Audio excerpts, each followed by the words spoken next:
Hallo Edelmetallfreunde, hier ist noch ein Update für Sie vor dem Wochenende.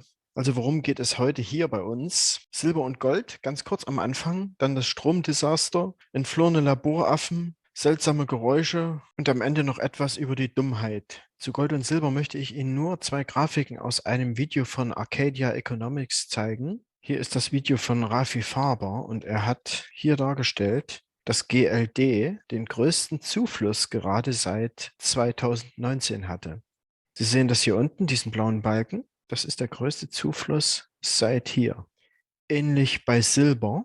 SLV-Bestände haben den größten Zufluss seit Silver Squeeze. Hier unten der blaue Balken, natürlich noch wesentlich niedriger als Silver Squeeze, aber dennoch wieder bedeutend. Und etwas weiter hinten in dem Video spricht er über die Prämien, also die Aufgelder für Schrottsilber. Das Aufgeld für 40-prozentige Silbermünzen, also halbe Dollar, ist am Anfang des Jahres schlagartig von 4 auf circa 10% angehoben worden. Also beim Silber- und Goldmarkt tut sich was, auch wenn die Preise, die Papierpreise das noch nicht widerspiegeln. Wir brauchen Geduld und wir haben Geduld und schauen Sie sich die anderen Märkte an. Beim Dow ging es rapide nach unten, auch Kryptos wurden arg in Mitleidenschaft gezogen und da dürfen natürlich die wirklichen Alternativen noch nicht glänzen, aber ich bin sicher, das werden sie. Weiter geht's zum Stromwahnsinn. Die Bundesregierung weiß nicht, wie unser Importstrom erzeugt wird. Deutschland ist mit dem zunehmenden Ausbau der erneuerbaren Energien und der Abschaltung der Atom- und Kohlekraftwerke immer wieder auf Importstrom angewiesen. Eine Anfrage der Linksfraktion im Bundestag hat jetzt gezeigt, dass die Bundesregierung nicht beantworten kann, aus welchen Quellen importierter Strom kommt. Dies geht zumindest aus der Antwort des Klimaministeriums unter Leitung von Robert Habeck hervor. Demnach sei es nicht möglich, bei grenzüberschreitendem Stromtausch im europäischen Stromverbundnetz den importierten Strom nach den eingesetzten Energieträgern bei der Erzeugung aufzuschlüsseln. Damit ist aber auch klar, dass der überwiegende Anteil des importierten Stroms aus Kernenergie und fossilen Brennstoffen stammt. Lediglich Strom aus Dänemark und der Schweiz stammt zu einem höheren Anteil aus erneuerbaren Energien. Wieder ein Indiz für uns, dass hier bewusste Schädigung Deutschlands betrieben wird. In der Türkei ereigneten sich Anfang der Woche Stromabschaltungen, die die Industrie mit voller Härte trafen. Türkei dreht Industrie den Strom ab, auch deutsche Unternehmen betroffen. In der Türkei werden Strom und Gas knapp, deshalb sollen Industrieunternehmen für 3 Tage darauf verzichten.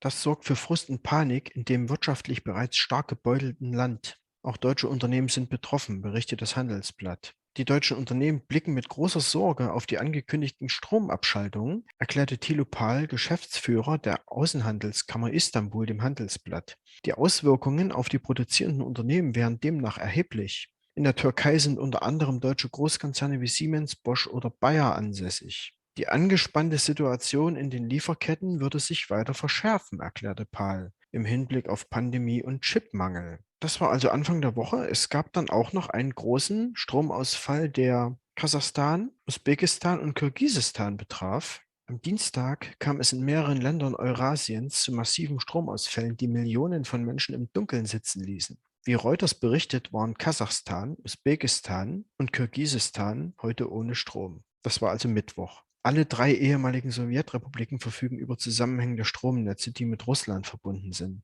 Die Ursache für die Unterbrechung könnte in der Nord-Süd-Stromleitung Kasachstans liegen, die die beiden Nachbarländer mit Kraftwerken im Norden Kasachstans und dem russischen Stromnetz verbindet. Wir hören auch weiterhin von Kriegen und Kriegsgeschrei und zuletzt hat Joe Biden hier Öl ins Feuer gegossen. CNN-Journalisten betreiben Schadensbegrenzung, nachdem Natascha Bertrand vom Sender in Panik geraten war und Tweets gelöscht hatte, die harsche Kommentare enthielten, die Präsident Biden angeblich gegenüber dem ukrainischen Präsidenten Zelensky gemacht hatte, nämlich, dass eine russische Invasion unmittelbar bevorstehe, dass die Hauptstadt Kiew geplündert werden könne und dass man sich auf den Angriff vorbereiten müsse. Darüber hinaus bekräftigte Präsident Biden die Bereitschaft der Vereinigten Staaten, gemeinsam mit ihren Verbündeten und Partnern entschlossen zu reagieren, falls Russland weiter in der Ukraine einmarschiert, heißt es in der Mitteilung des Weißen Hauses. Dennoch sind zwei widersprüchliche Darstellungen entstanden, da kurz vor dem Telefonat berichtet wurde, dass Zelensky die USA voraussichtlich auffordern würde, bei der Kommunikation im Zusammenhang mit einem möglichen russischen Angriff vorsichtiger zu sein,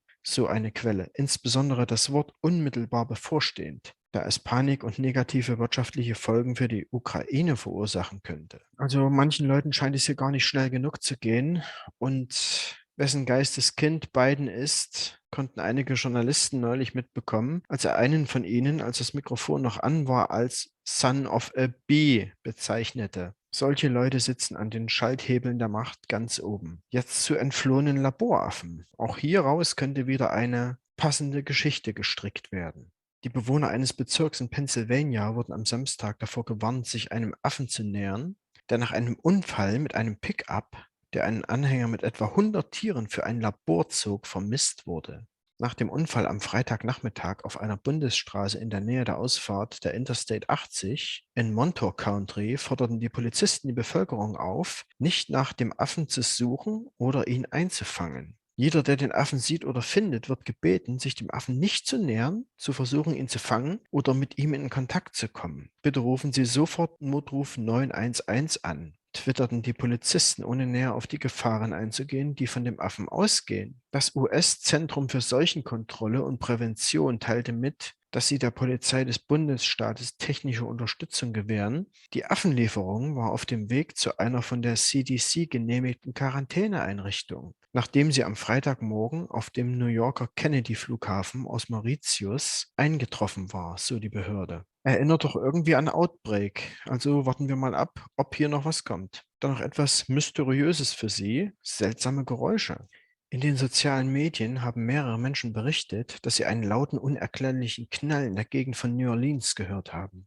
Mehrere Twitter-Nutzer berichteten, dass die scheinbare nächtliche Explosion ihre Häuser erschütterte. Auch in Gegenden wie Algiers und Bywater wurde ein Geräusch gemeldet. Andere sagten, dass ähnliche laute Knallgeräusche schon seit etwa einem Monat in der Gegend zu hören sind. Anfang Januar beklagten sich Anwohner in einem kalifornischen Bezirk über eine Reihe mysteriöser nächtlicher Explosionen. Christina Peralta aus San Geronimo Valley in Marin County berichtet, sie und ihr Freund hätten wirklich laute Explosionen gehört, von denen einige ihr Haus erschütterten. Und das sind nicht die einzigen Aussagen dieser Art. Mehr finden Sie in einem Video, das ich Ihnen auch noch mit unten verlinke. Also es scheint hier etwas aus der Erde zu kommen und es gibt auch andere Geräusche, wie blecherne Fanfarenlaute, die auf der ganzen Welt wahrgenommen werden. Das hören Sie auch in dem Video. Damit sind wir durch für heute und ich habe ganz am Ende für Sie noch etwas zur Dummheit von Dietrich Bonhoeffer.